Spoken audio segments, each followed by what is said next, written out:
बिस्मिल्लाहिर्रहमानिर्रहीम। अस्सलाम वालेकुम। आप देख रहे हैं अलिफ न्यूज़ और मैं हूं आपके साथ माजिद अली। शामिल करते हैं आज की हेडलाइन। रूसी सदर व्लादिमीर पुतिन और अमेरिकी सदर जो बाइडन मंगल को ऑनलाइन मुलाकात करेंगे।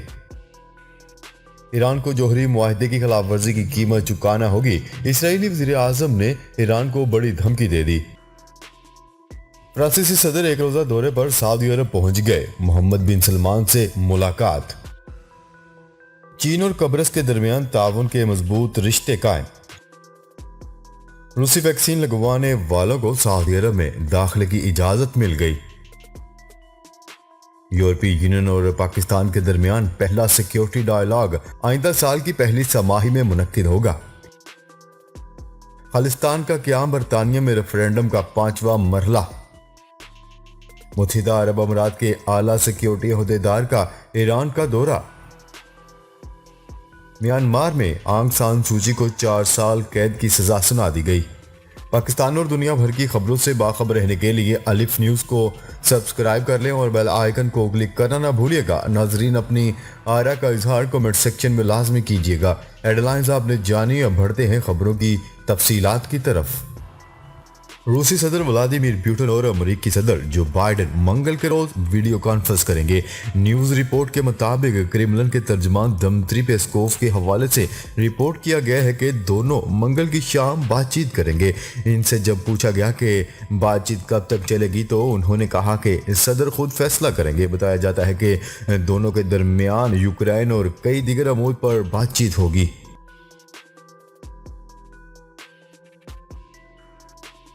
खबर के अगले हिस्से में बात करते हैं। इसराइली वज़ीर आज़म नफ्ताली बेनेट ने आलमी ताकतों पर जोर देते हुए कहा है कि वो बैनुल-अक़वामी जौहरी मुआहदे की बहाली के लिए मुज़ाकरात में ईरान के खिलाफ सख्त रवैया अख्तियार करें। कतरी न्यूज़ चैनल अल जज़ीरा की रिपोर्ट के मुताबिक नफ्ताली बेनेट का ये बयान ऐसे वक्त में सामने आया जब इसराइल के दफाई व इंटेलिजेंस हुक्काम वाशिंगटन में जौहरी मुज़ाकरात की बहाली में शिरकत के लिए पहुंचे हुए हैं। नफ्ताली बेनेट ने अपनी काबीना को बताया कि मैं वियना में ईरान के साथ मुज़ाकरात करने वाले हर मुल्क पर जोर देता हूं कि वो एक मजबूत लाहे-अमल अख्तियार करें और ईरान पर वाज़ह कर दें कि वो एक ही वक्त में यूरेनियम की अफजूदगी और मुज़ाकरात नहीं कर सकता।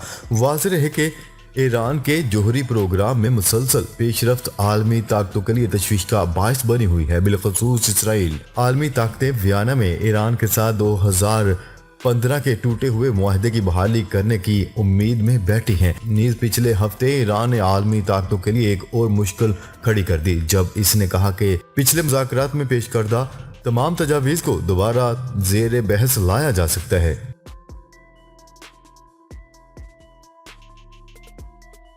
खबर के अगले हिस्से में बात करते हैं। फ्रांसीसी सदर मैक्रोन ने सऊदी अरब का एक रोज़ा दौरा किया। सऊदी वली अहद शहजादा मोहम्मद बिन सलमान ने फ्रांसीसी सदर का इस्तकबाल किया। मुलाकात में सऊदी अरब और फ्रांस के दरमियान मुख्तलिफ शोबों में शराकतदारी का जायजा लिया गया। गैर मुल्की मीडिया की रिपोर्ट्स के मुताबिक फ्रांस के सदर मुख्तसर दौरे के बाद जद्दा से वापस रवाना हो गए।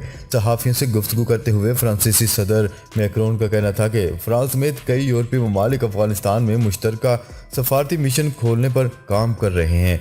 उन्होंने कहा है कि अफगानिस्तान में मुश्तरका सफारती मिशन खोलने का मतलब तालिबान हुकूमत को तस्लीम करना हरगिज नहीं होगा।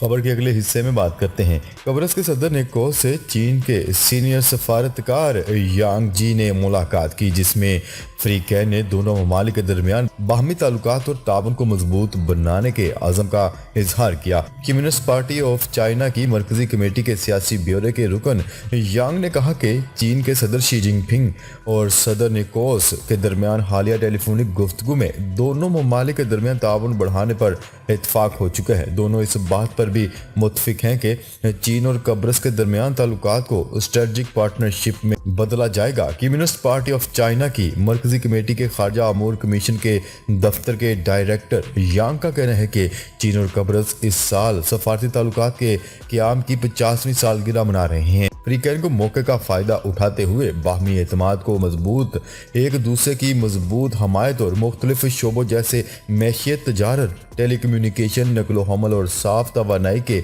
शोबे में ताउन को वसी करने के साथ साथ सकाफत को फ़रोग़ देने और تعلیمی تبادلوں پر کام کرنا چاہیے تاکہ دونوں ممالک کے درمیان باہمی تعلقات کی نئی شروعات ہو سکے۔ سینئر چینی سفارتکار کا کہنا تھا کہ چین اقوام متحدہ کی سلامتی کونسل کی متعلقہ قراردادوں کی سختی سے پابندی کرنے اور قبرص کے مسئلے کی جامع، منصفانہ اور دیرپا حل کو فروغ دینے کے لیے تمام فریقین کی حمایت کرتا ہے۔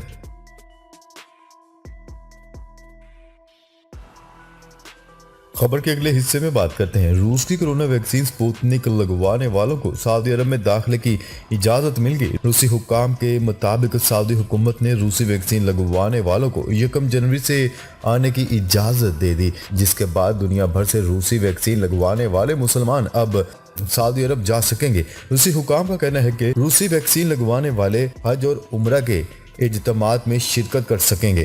حکام کے مطابق ویکسین شدہ افراد کو سعودی عرب پہنچنے پر PCR ٹیسٹ اور 48 گھنٹے قرنطینہ کرنا ہوگا۔ روسی حکام نے بتایا ہے کہ دنیا کے 100 سے زائد ممالک روسی ویکسین شدہ افراد کو آنے کی اجازت دے چکے ہیں، تاہم امریکہ سمیت 15 ممالک نے روسی ویکسین شدہ افراد کے داخلے پر پابندی عائد کر رکھی ہے۔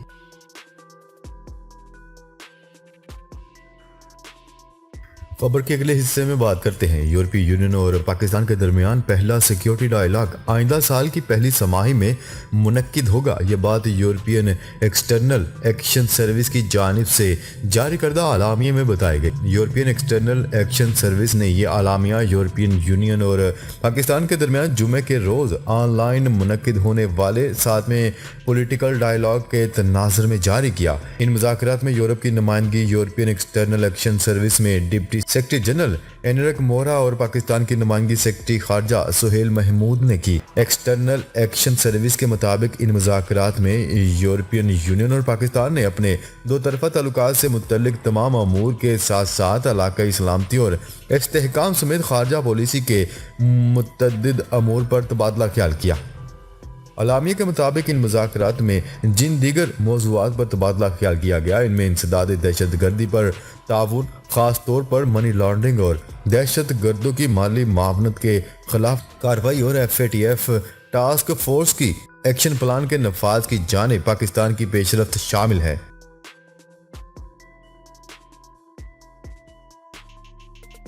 خبر کے اگلے حصے میں بات کرتے ہیں۔ خالصتان تحریک مزید زور پکڑنے لگی۔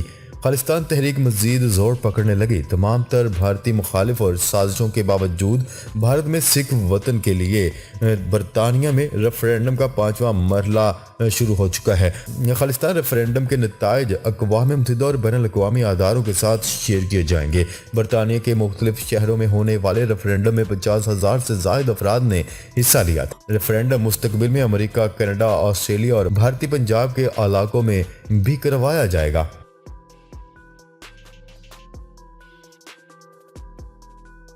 خبر کے اگلے حصے میں بات کرتے ہیں۔ متحدہ عرب امارات کے قومی سلامتی کے امور کے اعلیٰ سطح مشیر شیخ تہنون بن زید ال نہیان تہران کے دورے پر ایرانی سیکیورٹی حکام کے ساتھ ملاقات کے دوران دو طرفہ تعلقات کے فروغ پر بات چیت کریں گے۔ خبرساں ادارے روئٹرز نے ایران کے سرکاری میڈیا کا حوالہ دیتے ہوئے بتایا ہے کہ متحدہ عرب امارات کے سیکیورٹی مشیر شیخ تہنون بن زید ال نہیان آج تہران کے دورے پر پہنچ رہے ہیں۔ ایرانی نور نیوز کے مطابق ایرانی میڈیا کی رپورٹ کے مطابق شیخ تہنون کی ایرانی سپریم نیشنل سیکیورٹی کونسل کے سیکرٹری جنرل علی شمخانی اور دیگر اعلیٰ سطح اہلکاروں سے ملاقات متوقع ہے۔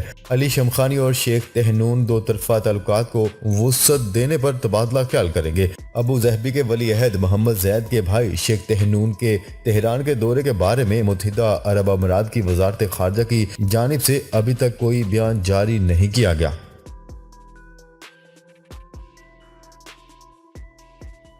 خبر کے اگلے اور آخری حصے میں بات کرتے ہیں۔ فوجی بغاوت کے بعد میانمار کی سابقہ رہنما آنگ سان سوچی کو 4 سال کی قید سنا دی گئی۔ 1 فروری کی بغاوت کے بعد فوج کی جانب سے آنگ سان سوچی کے خلاف سینکڑوں مقدمات میں سے پہلا فیصلہ سنایا گیا۔ یہ فیصلہ عوام کو اکسانے اور کورونا قوانین کی خلاف ورزی کے الزام سے متعلق سامنے آیا ہے۔ آنگ سان سوچی کے خلاف دیگر مقدمات میں بدعنوانی کے متعدد الزامات، ریاستی رازوں کے ایکٹ کی خلاف ورزی اور ٹیلی کام قانون شامل ہیں، جس میں مجموعی طور پر 1 صدی سے زائد قید کی سزا ہے۔ رپورٹ کے مطابق میانمار میں فوجی بغاوت انتخابات کے بعد سویلین حکومت اور فوج کے مابین کشیدگی کی وجہ سے ہوئی۔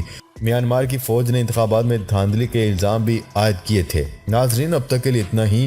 مزید خبریں لے کر بہت جلد آپ کی خدمت میں حاضر ہوں گے۔ تب تک کے لیے اپنا خیال رکھیے گا۔ اللہ نگہبان۔